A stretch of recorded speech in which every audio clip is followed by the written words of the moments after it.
I am at the Musée d'Orsay in Paris, France, one of the greatest art museums on the planet, and I'm going to be visiting the Gaudi exhibition. This is a major temporary exhibit of the sketches, plans, furnishings, and other works of Antonin Gaudí, one of the most creative architects of all time. While I have never seen any of his structures in Barcelona, Spain yet, it is going to be great to see some of his work here in Paris at this very crowded exhibition that I did catch in one of its final days. The exhibit starts off with some eccentric vestibules that were designed for Casa Mila.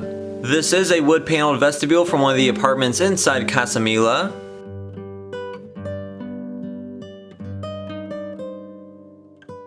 These doors were an entrance into an apartment, but from my understanding the door would also slide back and open up into a small private chapel room. The pews on this side were part of the chapel. They were built onto this vestibule. Here is another door from the vestibule in Casa Mila. These were produced between 1906 and 1910.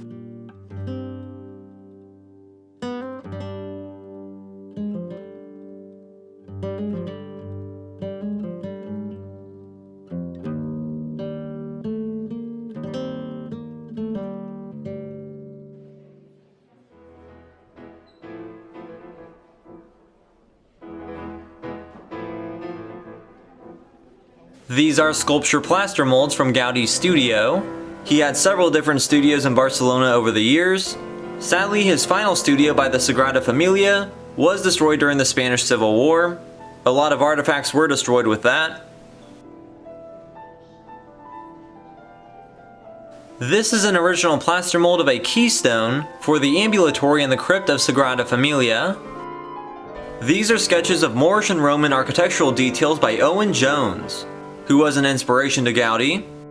These are some sketches by Eugène Emmanuel Viollet-le-Duc, a 19th century French architect who influenced Gaudi. He designed the spire on Notre Dame that was destroyed by the 2019 fire. These were some of Gaudi's favorite architecture books, including Viollet-le-Duc's book on Carcassonne, and an industrial and decorative art encyclopedia from the 1860s. These are vintage photographs of the Alhambra in Granada, Spain, which was one of Gaudi's favorite buildings. This is an 1840 book of drawings about the Alhambra's architecture. And this is an architecture atlas by Viollet-le-Duc, another book that Gaudi would have heavily perused over. These cavalcade scenes were sketched by Antonin Gaudí in 1879. This is a detailed design of an embarcadere, which seems to be some sort of jetty pavilion, from 1876. This is the coat of arms of Miguel Cuyas, the Abbot of Poblet by Gaudi. This is one of Gaudi's journals of drawings and sketches from the late 1870s. This room has lots of Gaudi's early sketches from around the time he first got into architecture in the 1870s. This is a concept design of the main facade of an embarcadere from 1876. And this is the side of the embarcadere. He made these for an architecture school drawing contest. This is a university auditorium project that he designed in 1877.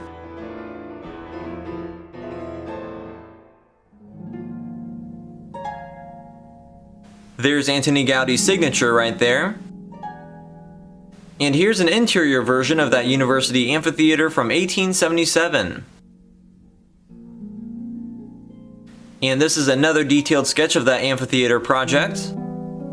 I believe this was part of his architecture school graduation project.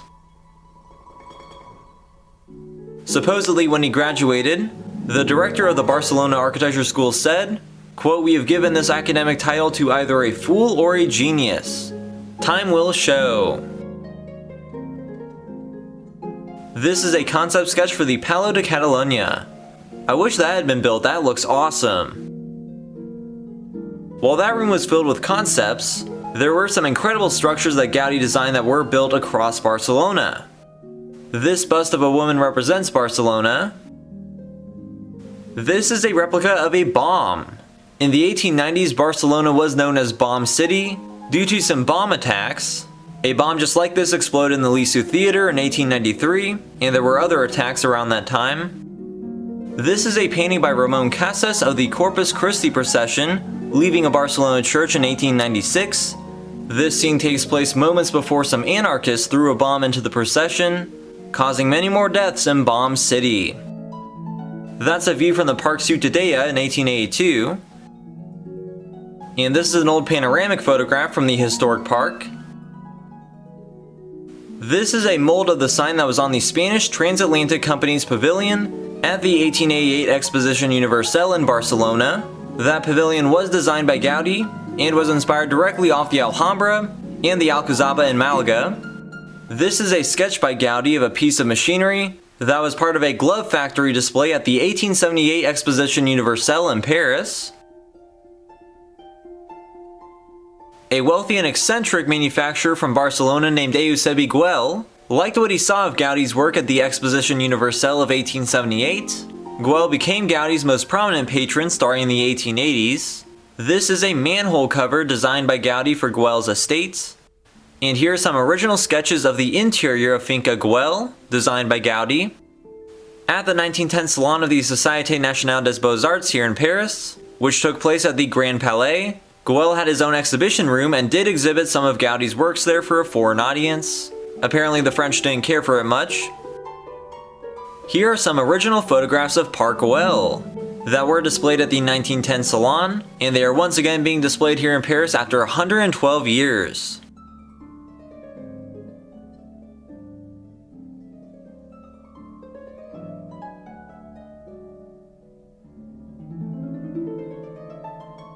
Here are several Gaudi-designed furnishings from the Palau Güell, a mansion that was designed by both Gaudi and Güell. The armchairs were in the central salon of the Palau Güell under the cupola.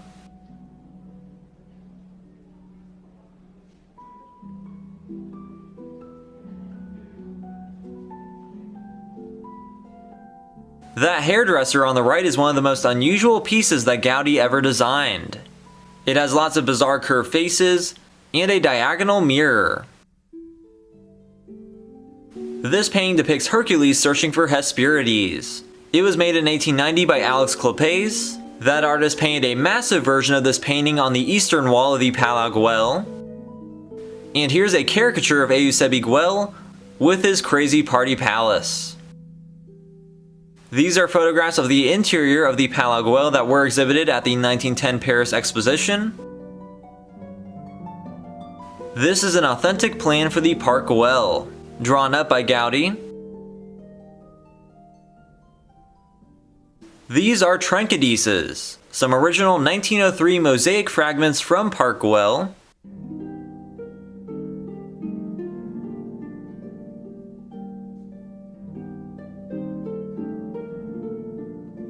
And this is a portrait of Eusebi Güell, a man of strange tastes. These are original tiles from Casa Vicens, the first major house that Gaudi designed from 1883 to 1885. That's a 1930s photo of the smoking room of Casa Vicens. Here are some decorative ceramics from Casa Vicens.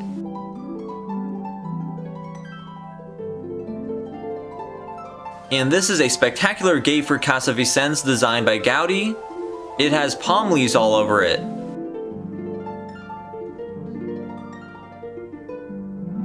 The guy really was a genius.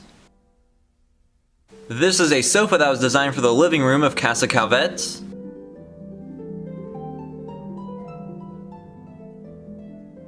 And here's even more furnishings designed for the Casa Calvet's family reception room and office rooms. Some of these pieces have gilded wood, which was pretty fancy and modern for the time. This is Gaudi's design for the facade of Casa Calvet from 1898. And this is the floor plan. This is a facade sketch of the famous Casa Batlló made in 1904. These are old interior photographs of Casa Batlló from the 1920s. This exhibit is really making me want to visit Barcelona.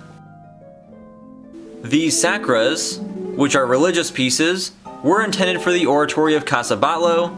Gaudi was a very religious man and designed a whole prayer space for the Casa Batlló. This is a Gaudi designed planter for Casa Batlló. And these are some floor tiles with a marine theming that were designed for Casa Batlló and Casa Mila. Here are some chairs from the dining room and doors from Casa Batlló. There is nothing boring about that house. And these pieces definitely show Gaudi's dislike of straight lines and sharp corners. Here's the design of the facade of Casa Mila in Gaudi's own hand. And this is the floor plan. That looks confusing, and there really are hardly any straight lines or sharp corners. Amazing! These are some photographs from 1908 of Casa Mila's construction. Here's some parquet flooring and a pedestal from Casa Mila. Here are some very curvaceous decorative elements from Casa Mila, including some mirrors and this fantastic fake clock.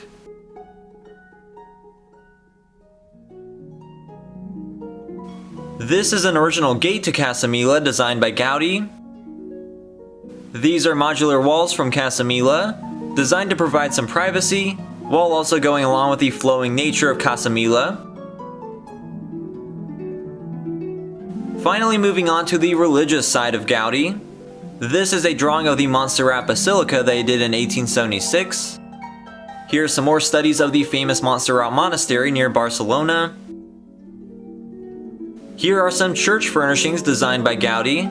They're very grandiose, as to be expected in a Catholic church, but of course very Gaudi. This is an experimental stained glass window that was designed by Gaudi, with 5 sheets of layered glass.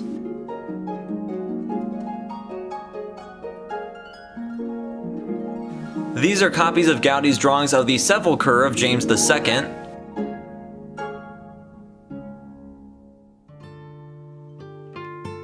This is a polyfunicular miniature model, similar to the ones used by Gaudi. From my understanding, they were experimental models to figure out a design for high vaults in a cathedral without needing flying buttresses. These are plans for the Colonia Güell. Gaudi was working with the polyfunicular model and trying to design this church. Here's a chandelier, candlestick, and plan for the Colonia Güell. Of course, Gaudi's largest and most magnificent project was the Sagrada Familia, still yet to be finished 140 years after construction started in 1882. This is an 1888 floor plan of the basilica. This is an 1898 painting showing the construction of the Sagrada Familia. It towers in the light, while the poor people in the forefront are in the dark. This is an urban integration plan for the Sagrada Familia and the surrounding area from 1916. This album from the 1930s shows a picture of some miniature models of the Sagrada Familia inside the basilica. This is a sketch of the Sagrada Familia, not by Gaudi. Here's a charcoal drawing of the Sagrada Familia under construction. These are some of the original plaster models made by Gaudi for the intricate windows in the central nave of Sagrada Familia. Most of these were made between 1913 and 1915. He came up with several versions of them. Most of these were the second incarnation, but some are from his updated third set.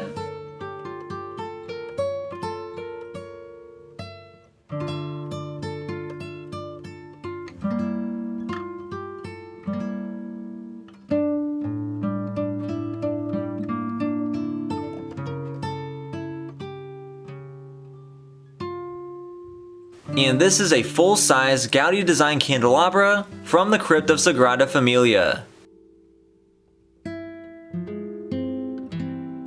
Antoni Gaudi was hit by a tram and died in 1926, but he sure left behind some one-of-a-kind structures.